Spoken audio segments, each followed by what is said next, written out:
Well, Hillman Marsh is one of the largest marshes in Windsor-Essex County. It's one of the few remaining wetlands on the Lake Erie shoreline. Hillman Marsh has two large controlled wetland cells that are ringed with clay dikes that have armor protection on either side of them. There's a lot of wildlife that does stop and use those wetlands in the spring and fall migration, and also uses them during the summer months for breeding.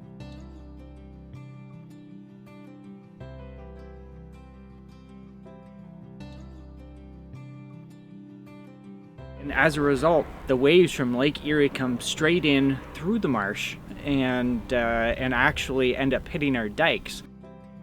Due to extremely high lake levels over the last few years, those dikes have become compromised. And without them functioning, we wouldn't have that marsh habitat. It would be gone. On my right, you can see it's just snow, and during the summertime, it's just straight water. While on my left, we can see lots of submerged vegetation that you'd be able to see during the summertime, and it's full of wildlife and it's full of fish.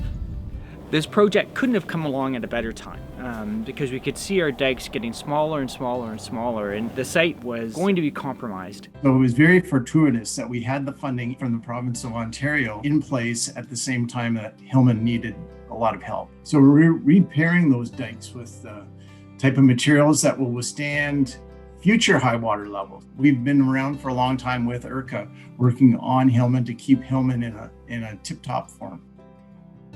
Even though we've lost 75% of our wetlands across Ontario, the remaining ones still perform a very important function. They sequester carbon, that is, they absorb carbon dioxide from the air and hold it. They also help mitigate flood damage from storms, and we're seeing more extremes on our storm events, and wetlands help buffer that impact farther downstream. Marshes perform a purification process that help cleanse water before it gets into Lake Erie. Tourism opportunities, waterfowl hunting. It's a great place just to enjoy nature and be outdoors. All of these things are benefits associated with wetlands. We're very grateful to all the partners for the long term and the investments were made in our natural environment to maintain the existing infrastructure and the existing wetlands that we have in this region. I mean, we've had over 30 years of partnership in place, and the work that we're doing will see that continued partnership continue on 30 and beyond years into the future. I'm sure of that.